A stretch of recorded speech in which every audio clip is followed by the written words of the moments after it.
Dito kami sa fish market ng Dubai. Galing kami dyan sa loob sa isda. Dubai to be. Diyan kami ng galing.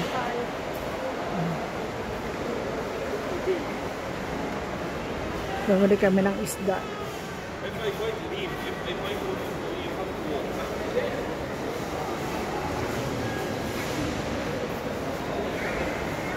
Aming apo. Marunong mong pabili. Nangungulit. Balik kami ng fish. Galing kami doon sa loob. Ang ganda ng palengke rito kasi aircon. Aircon ang palengke.